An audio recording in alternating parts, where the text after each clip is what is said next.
prima cosa è chiedersi perché il bilancio partecipativo oggi rispetto ad altre cose. Ultimamente il bilancio partecipativo vari esempi hanno iniziato a vincere tutta una serie di pratiche, le ultime il mese scorso al forum AfriCities dei poteri locali africani. Ci sono stati 2 dei premi di buone pratiche distribuiti, erano bilanci partecipativi del Madagascar e del Congo, mi sembra, ma molti premi che sono stati attribuiti quest'anno anche da grosse fondazioni internazionali che trattano temi di partecipazione sono andati a bilanci partecipativi. Quindi c'è da chiederci perché questo strumento sia da un lato riconosciuto in un ambito istituzionale o di grandi fondazioni internazionali come un tema interessante e al contempo susciti l'interesse di movimenti e di gruppi di base. Evelina Dagnino, che è una sociologa sudamericana, ha parlato di confluenza perversa di interessi di movimenti e della Banca Mondiale sugli stessi oggetti, no? Oggi. In realtà è vero che un oggetto complesso, come può essere un processo partecipativo che può avere molti obiettivi e molti effetti collaterali, può suscitare l'interesse di diversi soggetti, anche con, come dire, con punti di vista non necessariamente convergenti, perché producendo molte cose su molte dimensioni può attrarre selettivamente l'interesse su una o 2 dimensioni di tipologie di attori abbastanza diversi. Quindi io non vedo niente di strano nel fatto che più attori differenti convergano su uno strumento del genere. L'elemento che forse ci può aiutare a iniziare a intendere perché il bilancio partecipativo oggi è più considerato di altre formule di partecipazione sta nella serie di crisi diverse e convergenti che stiamo affrontando. Una è quella finanziaria, e questo giustifica molto l'attenzione al tema delle risorse, diciamo, soprattutto in ambito locale, dove troviamo una sussidiarietà sempre più asimmetrica, cioè con lo Stato che continua a passare responsabilità sempre maggiori ai comuni e nello stesso tempo ricentralizza la decisione e le risorse, quindi, come dire, provoca quella che si chiama sussidiarietà asimmetrica. Dall'altro una crisi culturale, che è una crisi di legittimità dei corpi intermedi e non solo dei partiti o dei sindacati, come diciamo, ma anche delle chiese, delle ONG, di molti, tenendo conto che i soggetti associati non sempre ormai sono riconosciuti dai cittadini singoli, nel senso che ci vuole una dose di formazione culturale e di capacità critica maggiore per diciamo, identificarsi con un corpo che ha una serie di proposte di cui ovviamente non tutte si condividono. Allora, quando si ha una capacità di elaborazione superiore è più facile accettare, per esempio, di votare, immaginiamo così, di votare un partito di cui si condivide il 20% e non l'80%, quando molte persone, seppur condividono l'80%, basta quel 20% per non riconoscersi in quel soggetto.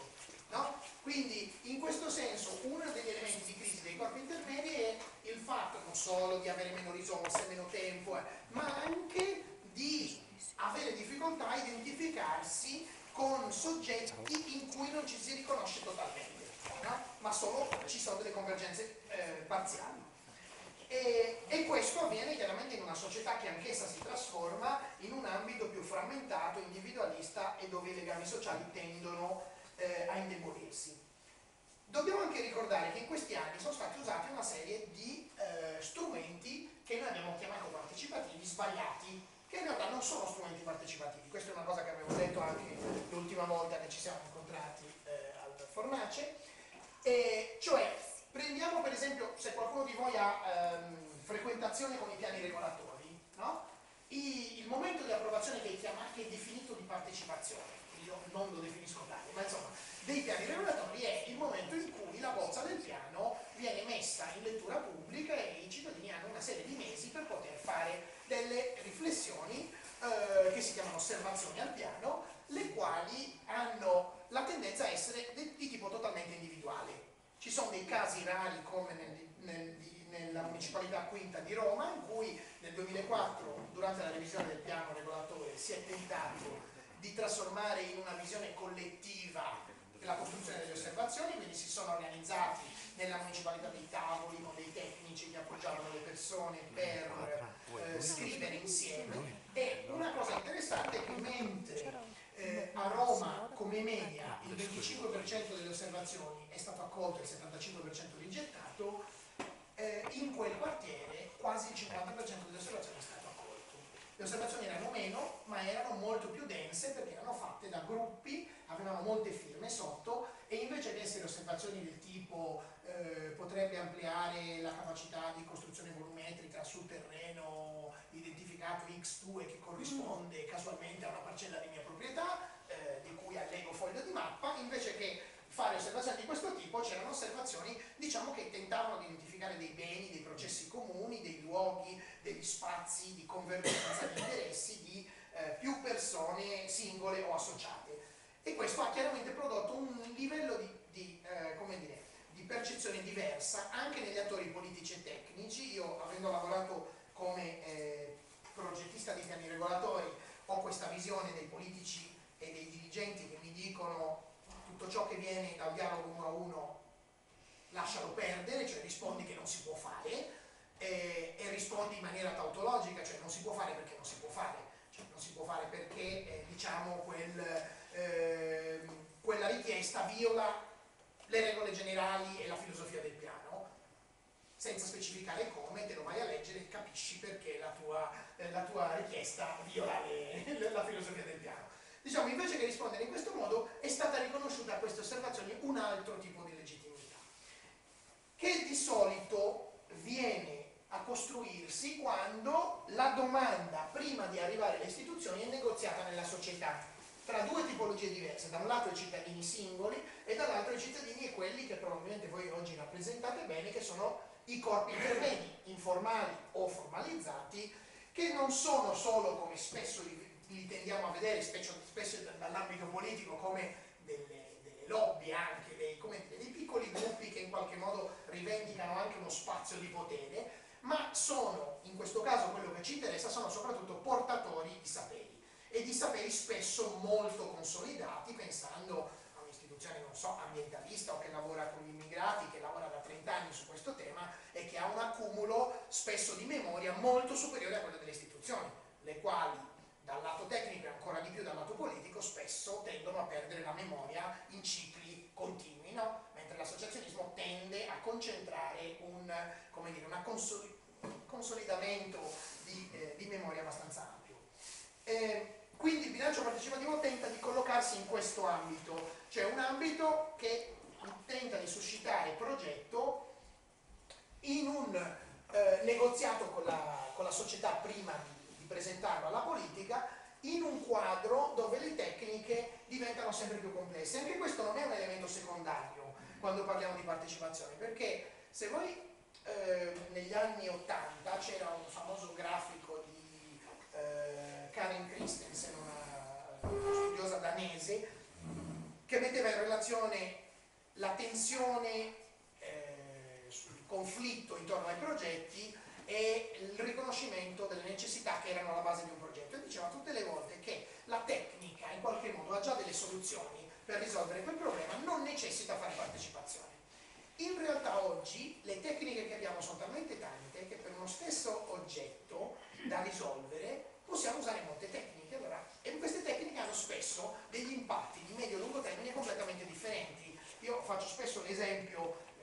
che ho osservato in Brasile, di la costruzione di una fognatura, no? La fognatura è una cosa che i politici non amano molto di solito, perché non è visibile. Per quanto porti molti benefici alle comunità toccate, è un tipo di tema, per esempio, che non va bene in campagna elettorale, perché su una fognatura non ci fai una campagna, diciamo. Invece per i beneficiari e alla fine anche per la città questo tema sotterraneo è fondamentale, no? Allora il problema è non solo rendere questo tema da sotterraneo, trasformarlo in un tema visibile, ma è anche che io posso fare una fognatura con un budget di 50.000 euro che mi dura 5 anni e va bene per 5.000 persone, oppure posso fare una fognatura di alta qualità che mi dura 30 anni, ma devo ridurne la portata e mi serve 200 persone. No? Allora, se con lo stesso budget io posso fare due cose molto diverse, il rischio è che la politica tradizionale tenda a scegliere, soprattutto se non potrà essere, per esempio, un sindaco che non potrà essere rieletto, questo era il caso che avevo in Brasile io, no? Un sindaco che non può essere rieletto e che come scelta fa quella della cosa che beneficia più persone per un numero di anni molto basso, tanto io non ci sarò più a pormi il problema quando questa fognatura crollerà, no? Quindi l'idea della sostenibilità di uno stesso prodotto è come, no, io compro una casa biodinamica, tutta ecologica, la pago di più al momento, però magari nei 30 anni ammortizzo i costi di riscaldamento, di raffreddamento, eccetera. No? Questo tipo di valutazioni sono spesso difficili da fare con un cliente non avvertito, quindi l'idea è di mettere in discussione proprio le alternative che esistono su uno stesso modello di risposta, evitando quella che Antonio Tosi chiama la teoria amministrativa dei bisogni, cioè il fatto che molte amministrazioni sanno rispondere esclusivamente ai bisogni a cui già hanno risposto in passato, cioè se hanno una risposta standard preformatata per un determinato bisogno, standard anch'esso, la applicano, se no si perdono. Allora, la partecipazione normalmente veniva riservata a questi casi, no? Quando si presentavano bisogni in forma nuova, soluzioni tecnologiche dubbie e quindi si pensava che la partecipazione andasse bene. Io sostengo che oggi la partecipazione può servire anche in condizioni, come dire, in cui la scienza avrebbe già delle risposte, la tecnologia avrebbero delle risposte standardizzate, ma ne hanno talmente tante che hanno completamente diversi i ventagli di possibilità, di opportunità da realizzare con differenti risorse. Quindi un altro elemento che mi interessava era l'altra volta pensare che la partecipazione oggi, quella che si direbbe in inglese una buzzword, cioè un termine buono per tutte le stagioni, che tende a inglobare moltissimi altri termini e quindi modalità diverse di partecipazione, cioè automobilitazione dei cittadini, deliberazione nel senso di discussione approfondita, concertazione nel senso di rapporti di negoziazione tra stakeholder, cioè portatori di interessi già aggregati, partenariati per esempio finanziari per la realizzazione, penso a tutte le forme